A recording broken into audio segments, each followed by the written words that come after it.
வணக்கம் நண்பர்களே. அடுத்ததாக இந்தியாவில் ஹோண்டா நிறுவனம் விற்பனைக்கு கொண்டு வர போகிற 4 கார்கள் பற்றி தான் இந்த வீடியோவில் நம்ம பார்க்க போகிறோம். இந்தியா பொறுத்த வரைக்கும் நிசான், ரெனால்ட்டு, ஹோண்டா 3 நிறுவனங்களுமே அதிகமாக கான்சன்ட்ரேட் பண்ணிகிட்ருக்காங்க. அடுத்தடுத்த பிளான்ஸ் வச்சுருக்காங்க. குறிப்பாக ரெனால்ட்டு, நிசான்லாம் அடுத்த கட்ட எஸ்யூவி மாடல்களை தொடர்ந்து விற்பனைக்கு கொண்டு வர போகிறாங்க. அந்த வகையில் ஹோண்டாவும் பார்த்திங்கன்னா 2030-35 வரைக்குமே பிளான் வச்சுருக்காங்க. நிறைய கார்களை, எஸ்யூவி ரக கார்களை இந்தியாவில் விற்பனைக்கு கொண்டு வர போகிறாங்க. என்னென்ன மாடல்லாம் வரப்போகுது அப்படிங்கிறத ஒன் பை ஒன்னாக பார்ப்போம். முதல்ல ஆல்ரெடியே விற்பனையில் இருக்கக்கூடிய எலிவேட் காரில் ஹைப்ரிட் மாடலை விற்பனைக்கு கொண்டு வர போகிறாங்க. ஆரம்பத்தில் பார்த்தீங்கன்னா இந்த காரில் இவி அப்டேட் தான் கொடுக்குறதா இருந்தாங்க.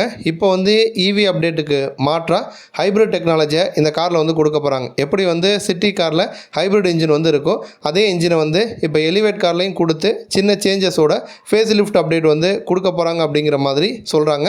ஃப்ரண்ட்டு மற்றும் ரியரில் சின்ன சின்ன சேஞ்சஸ் டிசைன் வைஸ் நமக்கு வரலாம். அதேமாதிரி ஃபீச்சர்ஸ் எடுத்துக்கிட்டோன்னா இப்போ இருக்கக்கூடிய மாடலை விட வரப்போகிற ஹைப்ரிட் மாடலில் இன்னுமே அதிகமான ஃபீச்சர்ஸ் நம்ம எதிர்பார்க்கலாம். நல்லா அஃபோர்டபுளாக, எஃபிஷியண்ட்டாக, லைட் வெயிட்டில் இருக்கிற மாதிரி தான் ஹைப்ரிட் டெக் கொடுக்க போகிறாங்க. 1.5 லிட்டர் அட்கின்சன் சைக்கிள் இன்ஜின் தான் கொடுக்க போகிறாங்க.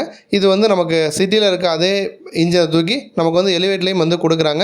எலிவேட் பொறுத்த வரைக்கும் எஸ்யூவி செக்மெண்ட்டில் ஸ்ட்ராங்காக இருக்கா அப்படின்னு கேட்டிங்கன்னா ஆவரேஜாக தான் சேல்ஸ் போயிட்டுருக்கு. பட் ஹைப்ரிட் டெக்னாலஜி உள்ளே வரதுனால நமக்கு ஃபியூவல் எஃபிஷியண்ட்டாகவும் இருக்கும். ஹோண்டாவுடைய இன்ஜின் அப்படிங்கிறதுனால இப்போ இருக்க சேல்ஸை விட இன்னும் சேல்ஸ் இன்க்ரீஸ் ஆகும். அப்படிங்கிறதுனால ஹைப்ரிட் மாடலை விற்பனைக்கு கொண்டு வர போகிறாங்க. அடுத்து பார்த்தோன்னா ZR-V அப்படிங்கிற ஒரு காரையுமே விற்பனைக்கு கொண்டு வர போகிறாங்க.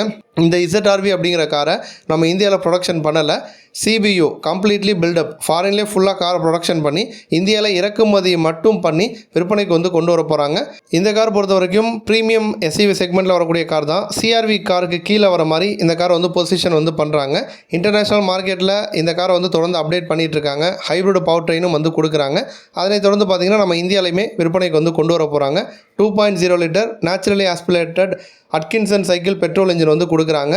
ECVT கியர் பாக்ஸ் கொடுக்குறாங்க. ஹைப்ரிட் வெர்ஷன் பொறுத்த வரைக்கும் நமக்கு இன்டர்நேஷ்னல் மார்க்கெட்டில் 141 PS பவரையும் 182 Nm டார்க் ப்ரொடியூஸ் பண்ணும். கம்பைன்டு பவர் அவுட்புட் அப்படின்னு பார்த்தோன்னா 184 PS பவரையும் 315 Nm டார்க் ப்ரொடியூஸ் பண்ணும். இன்டீரியராக போனோம் அப்படின்னா 9 இன்ச்சில் touch screen infotainment system, Google assistant integration, ADAS technology, 12 speaker bass sound system, multi zone climate control, ventilated seat, 360 degree camera, auto dimming, frameless IRVM, electric gear selector, multi drive mode, இந்த மாதிரி features எல்லாமே இந்த காரில் நம்ம எதிர்பார்க்கலாம்.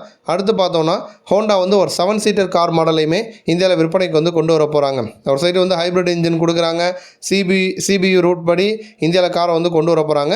இன்னொரு புறம் இந்த காரை 7 சீட்டர் மாடலை இந்தியாவிலே ப்ரொடக்ஷன் பண்ணுறதா இருக்காங்களாம். ஏன்னா இந்தியாவில் இப்போதைக்கு அந்த ஒரு 7 சீட்டர் செக்மெண்ட் அப்படிங்கிறது நாளுக்கு நாள் டஃப் ஆகிட்டு இருக்கு. அதிகமான பேர் மக்கள் 7 சீட்டர் கார் மாடலை வாங்க ஆரம்பிச்சிட்டாங்க. இப்போதைக்கு PF2 அப்படிங்கிற மாதிரி ஒரு பிளாட்ஃபார்மில் தான் அந்த காரை உருவாக்கிட்டு இருக்காங்க. இது ஒரு ஹைப்ரிட் டெக்கும் செட் ஆகக்கூடிய ஒரு ஆர்கிடெக்சரில் தான் உருவாக்குறாங்க. இந்தியாவை பொறுத்த வரைக்கும் முதல் 7 சீட்டர் மாடல் அப்படின்னு நம்ம சொல்லலாம். எலிவேட் காருக்கு மேலே பொசிஷன் பண்ணுற மாதிரி தான் இந்த 7 சீட்டர் மாடலை விற்பனைக்கு கொண்டு வர போகிறாங்க. 9 இன்ச்சில் இன்ஃபர்டைன்மெண்ட் டச் ஸ்க்ரீன், 10.2 இன்ச்சில் digital cluster, 360 degree camera, ventilated seat, ADAS technology, இந்த மாதிரி ஃபீச்சர்ஸ் நம்ம எதிர்பார்க்கலாம். 2026 எண்டில் இல்லைனா 2027 இந்த கார் விற்பனைக்கு வரும். ஆல்ரெடியே விற்பனையில் இருக்கக்கூடிய டாடா சஃபாரி மற்றும் XEV 7XO இந்த மாதிரி கார்களுக்கு போட்டியாக வரப்போகிற ஹோண்டா கார் இருக்கும் அப்படின்னு எதிர்பார்க்கப்படுது. அடுத்து பார்த்தோன்னா ஃபைனலாக எலக்ட்ரிக் செக்மெண்ட்டுக்குள்ளேயுமே ஹோண்டா உள்ளே வர போகிறாங்க. இப்போதைக்கு ஜீரோ ஆல்ஃபா அப்படிங்கிற ஒரு காரை ஆல்ரெடி அவங்க ஷோ பண்ணிட்டாங்க. இந்த காரையுமே இந்தியாவில் விற்பனைக்கு கொண்டு வர போகிறாங்க. இந்த காரை பொறுத்த வரைக்கும் நல்ல ஒரு லோவாக வைடாக இருக்கிற மாதிரி தான் ஸ்டாண்ட்ஸ் கொடுக்குறாங்க. யூ ஷேப்பில் DRL செட்டப் வருது. ஸ்லோப்பிங் டைப்பில் ரூஃப் லைன் கொடுக்குறாங்க. ஃப்ளஷ் டோர் ஹேண்டில்ஸ் கொடுக்குறாங்க.